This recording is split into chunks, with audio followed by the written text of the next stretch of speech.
Buenos días a todos, a todas. Un gran abrazo de felicitación a la maestría en salud colectiva por sus 20 años, por empezar con un esfuerzo tan importante para Colombia de formar maestros en salud colectiva, que creo que es uno de los desafíos que tenemos que fortalecer en esta propuesta, de esta charla que yo quiero hacer. No es una ponencia individual, yo creo que sale de todas las reflexiones que ha venido haciendo varios grupos alrededor de la propuesta de la determinación social en Colombia. Yo me voy a detener en 3 puntos esencialmente. Empiezo con la salud colectiva hoy, aciertos y limitaciones, grosso modo, muy rápido, agradeciendo a los maestros que estuvieron antes, la maestra y los maestros, porque hicieron una presentación muy pertinente sobre la salud colectiva, y entonces voy a poder ir un poquito más rápido, más sobre las limitaciones que sobre los aciertos. En segundo lugar, quiero proponer un supuesto de por qué las limitaciones de la salud colectiva hoy, de por qué la situación del país, de Colombia y de América Latina, y quiero enfocarme en, para mí, el principal desafío: la praxis del poder y el poder en la praxis. Para mí ese es el principal desafío. Creo que la invitación que hace el panel, a pesar del objeto y la praxis, debe centrarse en la praxis. Esa es una propuesta que de alguna manera este evento invita a revisar con cuidado de qué se trata la praxis de salud colectiva en nuestro país y en Latinoamérica. Y en tercer lugar voy a tratar de hacer un ejemplo, aprovechando también la propuesta que se hizo de determinación social, para estudiar la salud bucal, qué significa que tengamos limitaciones en salud colectiva y que en salud bucal mantengamos una situación tan hegemónica, para al final hablar de, nuevamente, retos y desafíos. Lo primero, reconocer el trabajo de las enfermeras. Creo que es un trabajo esencial, muy importante, en una categoría muy importante para la salud colectiva: el cuidado de la salud, el cuidado de la vida. Creo que Colombia no ha hecho ese reconocimiento, y este es un evento para hacerlo. Veamos la diferencia, las formas de trabajar desde la enfermería a la medicina, a la odontología, los agentes en salud y el foco que tienen cuidado de salud para avanzar en salud colectiva. Y lo muestra la historia. Las escuelas de... a ver si soy capaz de poner esto. Sí, las escuelas de enfermería desde 1900, mitad del siglo pasado, el avance que tienen las escuelas de enfermería en todo el país sobre el tema del cuidado de la vida. Y lo mostramos hoy en este evento que ustedes están celebrando, de ser la primera facultad que forma maestros en salud colectiva. Pero creo que es importante revisar qué ha pasado en el país, y seguramente las enfermeras nos lo podrán contar con más detalle. Además de la maestría de la Universidad de Antioquia, tenemos en el país un antecedente muy importante en la reflexión del cuidado de la vida, también desde la enfermería, con énfasis en diferentes facultades, de la Universidad de Cartagena, de la Universidad del Valle, con enfoques distintos, desarrollos distintos, grupos de trabajo de investigación que se salen un poco de la facultad de enfermería y logran otros desarrollos. Lo mismo en la Universidad Javeriana en Cali, en Bogotá, con avances y propuestas diferentes, propuestas críticas diferentes, pero que confluyen en la propuesta de salud colectiva. Eso es interesante revisarlo. En Bogotá tenemos una diversidad, de, por un lado, salud colectiva, y por el otro lado, salud colectivos. Esa es una diferencia interesante, ambas aportan a la salud colectiva, pero son propuestas diferentes. No puedo dejar de mencionar la salud colectiva como un legado del continente, que muchas veces el profe Jaime Oreina ha mencionado en sus libros, varios han mencionado la importancia de volver a la historia de nuestro continente, el legado de la salud colectiva en nuestro continente, con algunos, no los coloqué todos, no puedo ser exhaustiva en esta presentación histórica, pero sí resaltar, por ejemplo, la importancia de la defensa del pensamiento crítico desde el principio, desde los 60 para acá, como un legado de la salud colectiva, el pensamiento crítico, con todas las amenazas, y sobre todo en Colombia, en todos los países, la violencia, las formas, como ya se mencionó acá, de los líderes, cómo no terminan sus tareas porque son amenazados, los asesinan, y no podemos terminar entonces con un proyecto de salud colectiva en Colombia y en otros países, justamente por lo que significa el riesgo de transformar la situación social. Y eso es lo que significa entonces en nuestro continente la salud colectiva, con una defensa clara de derechos, con una propuesta de formación muy interesante, ya la mencionaron en México, la propuesta revolucionaria de Mariátegui en Perú, que de alguna manera la emancipación de la salud colectiva es común en todos los países, ese es el centro desde mi punto de vista de la salud colectiva, una emancipación que parte de una reflexión de la contrahegemonía, pero que necesita concreciones. Y las concreciones nos las han mostrado estos antecedentes tan interesantes que tenemos hoy aquí presente a uno de ellos, en Ecuador, en Brasil, está la importancia de cada uno de las propuestas de los hombres y mujeres, haciendo del sistema de salud una propuesta de movimiento revolucionario sanitario que logra, a diferencia de los otros países, concretar en un sistema único de salud la salud colectiva. Ese es un desafío enorme para el resto del continente. Veamos lo que ya mencionaba, los maestros Chavarría ya lo mencionaron, el mundo Granda, el profesor que nos acompaña aquí, mi querido amigo Jaime Brey. En Argentina, los antecedentes también tenemos gente que está trabajando en otras formas de ver la salud colectiva. En Chile, por ejemplo, también hay un antecedente muy importante. Entonces, un desafío es recuperar el legado de la salud colectiva en América Latina, saber de qué se trata, saber sus tendencias, sus formas diversas de ver la salud colectiva, los retos que ha enfrentado y cómo lo ha hecho. Y para eso hay que hablar entonces de la asociatividad como un sello de la salud colectiva en nuestro continente, y obviamente también ya lo mencionaron, Abrasco, CEBES, la CISAC como una forma de trabajar en salud colectiva. ALAM es absolutamente importante para nuestro continente. El trabajo que ha venido haciendo para sacar adelante los retos y desafíos del continente es esencial, y claro, no puedo dejar de mencionar la red que vamos a lanzar mañana, que es la Red Colombiana de Salud Colectiva, como un esfuerzo colectivo que propone alternativas nuevas para acompañar los desafíos que tenemos como grupo de salud colectiva. En general, yo diría que la salud colectiva en Colombia, haciendo una síntesis muy rápida, tiene los siguientes acuerdos generales, muy generales, sin profundizar. Creo que es un campo social, ya lo mencionaron, no solamente social, un campo social e histórico de pensamiento crítico, es también de investigación y de práctica, pero además se caracteriza por proponer una interlocución interdisciplinaria, ya lo mencionaron, en contra de la salud pública o la salud pública tradicional, y busca básicamente generar concreciones en la democracia para atacar las inequidades, y creo que ese es otro de los desafíos. Hablar hoy cómo se entienden las inequidades en los diferentes países, cuáles son sus determinantes, cómo se hace la elaboración de la determinación social de las inequidades, para hablar hoy de retos que son similares a cuando surge la salud colectiva, pero que generan nuevas preguntas por el cambio en la crisis neoliberal, en la crisis de globalización, en las crisis humanitarias, pero también de propuestas de la salud colectiva. Es decir, no podemos seguir hablando de la misma salud colectiva de su origen, ni de la que se generó al principio con estos legados, sino hay que renovarla. ¿Qué ha implicado en los países la renovación de la salud colectiva en términos de las posturas praxeológicas, epistemológicas y metodológicas, y sobre todo en un énfasis ético-político en donde se enfrentan y se definen líneas de acción? En Colombia, algunas esenciales: la organización y gestión de políticas de salud, transformación de los sistemas sociosanitarios, la reforma de salud, el derecho a la salud es una línea esencial, desde la antropología médica, la sociología, la geografía política, las ciencias sociales, desde una perspectiva crítica, han aportado de una manera importante a este campo de conocimientos. Desde el género, desde la clase social, desde la triple inequidad, hay trabajos muy interesantes que hay que revisar cuál es el legado que propone la salud colectiva en Colombia y en América Latina para el mundo entero en su crisis de salud y de derecho a la salud. Me parece muy interesante también mencionar las cercanías que tiene el continente como tal desde la salud colectiva.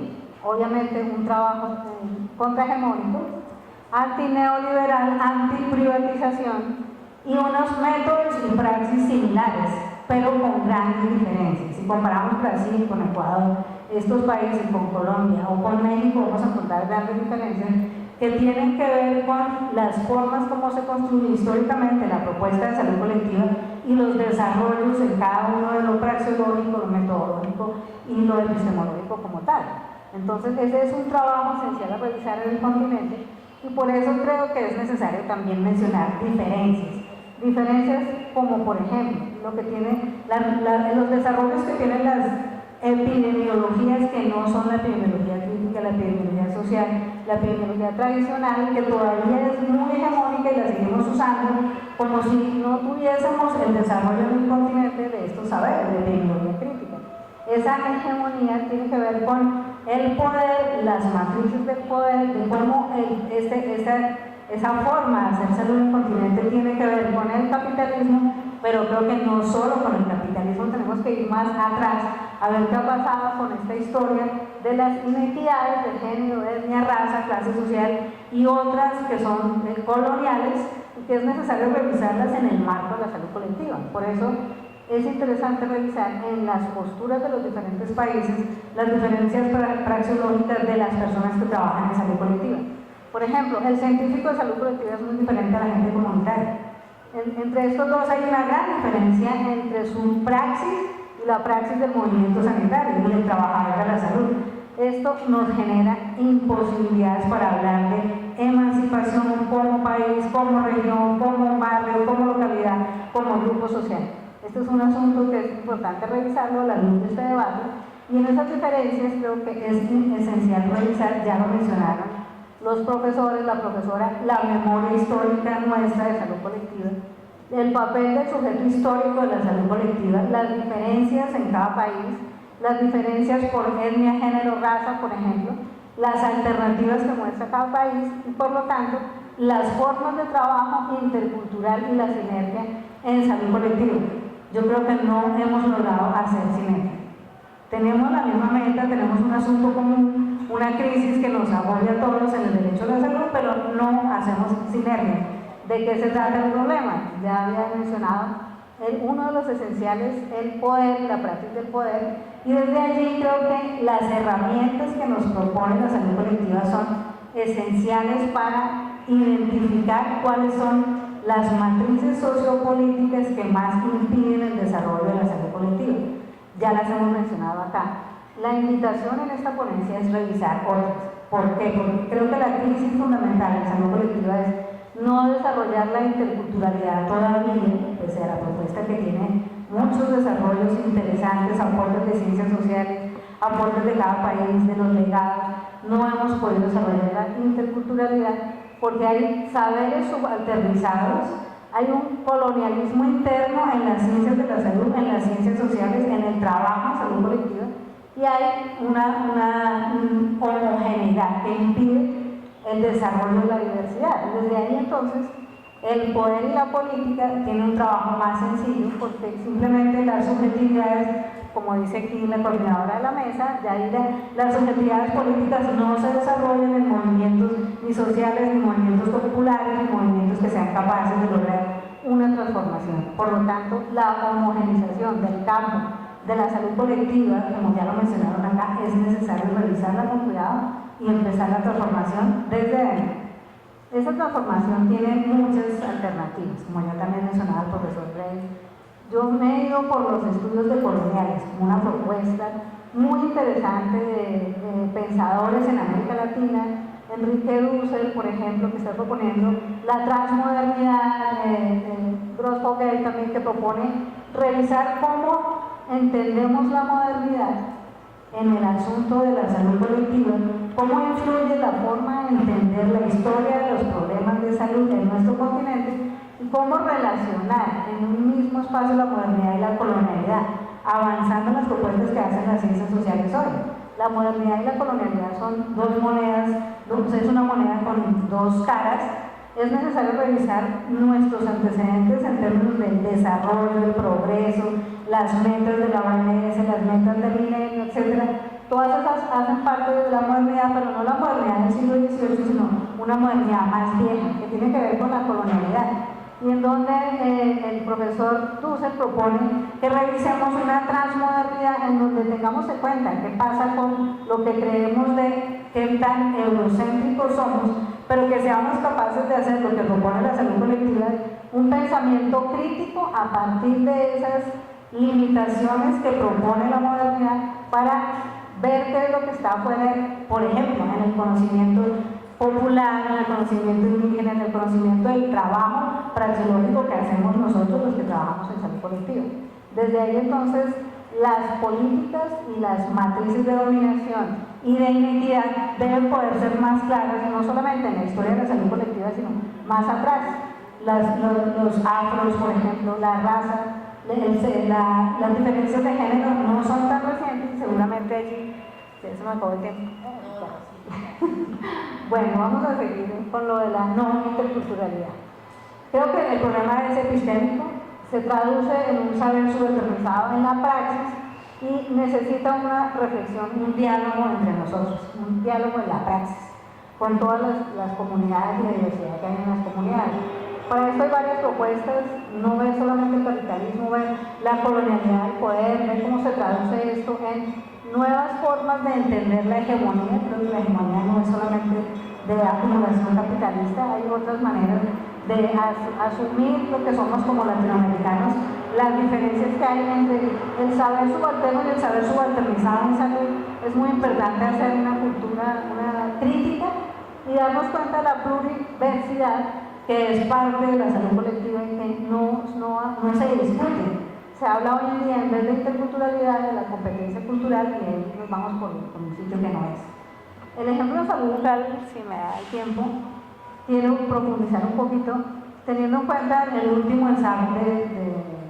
el último estudio nacional de salud bucal que se hace en Colombia, a partir de la determinación social, en donde empezamos a ver situaciones importantes de revisar. Un ejemplo de ver esta modernidad y ver la colonialidad en salud oral en Bogotá es relativamente más fácil con los resultados del examen. Ustedes saben que el poder de los mercados a nivel global se traducen en caries y enfermedad periodontal en todos los países del mundo. ¿De qué manera? Las formas de distribuir los alimentos, de distribuir los instrumentos de cuidado en salud oral, la crema dental, el enjuague, la seda dental, las formas de producir odontología en todos los países pasan por el complejo médico, odontológico, sanitario, industrial y se instalan en todos los países. Bogotá no va a ser la excepción, Medellín tampoco, y de alguna manera lo que se produce son formas de dominación territorial y formas de dominación de los profesionales en el ejercicio de su práctica, reproduciendo las mismas enfermedades sin intervenir las propuestas de la salud colectiva y la determinación social. De alguna manera, los odontólogos nos dedicamos a hacer un diagnóstico individual, estético, unas prácticas que son fundamentalmente preventivas a la luz de este complejo médico odontológico industrial, pensando que de esa manera se hace inclusión social de los pacientes y realmente lo que se hace es una segregación mayor a todos esos determinantes que hacen que la caries, la enfermedad periodontal, por ejemplo, sigan aumentando y no tengan un control desde la salud colectiva y en todos los países del mundo. No profundizo más, creo que ya el tiempo no me da. Me parece que de ese resultado tenemos relaciones que no son emancipatorias, son de consumo permanente de técnicas, tecnologías, formas de hacer salud oral, formas de diagnosticar, formas de tratar, de ubicar los consultorios en determinados lugares en las ciudades grandes, teniendo en cuenta las diferencias urbanos-rurales. La odontología, la salud colectiva no produce ningún resultado frente a la salud de las poblaciones. Seguimos repitiendo de una manera históricamente la acumulación del capital y desde allí entramos entonces en el capital financiero sin tener conciencia de todo lo que propone la salud colectiva. Es decir, el enemigo es, claro, muy grande, pero la salud colectiva tiene potentes herramientas y creo que eso es lo que hay que revisar. La historia particular de los países en la determinación social, sus sistemas de salud y de formación, el complejo, los movimientos sociales a la luz de las propuestas de ciencias sociales hoy. Hay una pensadora muy interesante que se llama Maristela Svampa. Ella propone revisar qué pasa con los movimientos sociales hoy, la movilización, y encuentra diferencias muy interesantes en el continente. Solamente de una manera rápida, ella muestra los movimientos se mueven entre la emancipación y la dominación. Y entre esa idea del desarrollismo y la modernidad y las propuestas de la salud colectiva, por ejemplo, el buen vivir. Aquí yo obviamente coloqué los movimientos que yo quiero mostrar, que son los que están más cercanos a la emancipación y al buen vivir, y ella caracteriza esos movimientos por las formas y las luchas la propuesta que enfrentan y encuentra diferencias y encuentra cercanías. La salud colectiva esto no lo está revisando. Miren, por ejemplo, el movimiento indígena con una memoria larga de resistencia, tiene que ver con movimientos populares, como por ejemplo los organizados por campesinos, por otro tipo de poblaciones donde su tipo de organización tiene una memoria histórica distinta en el país, o como por ejemplo los partidos y movimientos de izquierda tienen otros intereses y otros antagonismos. Allí tenemos un desafío importante. Movimientos autonomistas, ella menciona la necesidad de ver hoy no solamente el trabajo de grupos, sino el trabajo de identidades políticas. Y desde ahí un trabajo en salud colectiva. Me parece esencial revisar que en salud colectiva lo que se viene haciendo en los países, lo que tenemos en formación, en pregrado, en posgrado, en praxis distintas a nivel de políticas, en la constitución política, por ejemplo en Ecuador. Esto también es un legado interesante para analizar en salud colectiva. Y desde allí entonces los desafíos es hacer una revisión cuidadosa de qué pasa en cada país desde la propuesta de salud colectiva situada en cada territorio, en cada persona, en cada grupo social, en cada problema social, y desde ahí proponer nuevas perspectivas que seguramente retroalimentarían las que ya hay en salud colectiva. Gracias.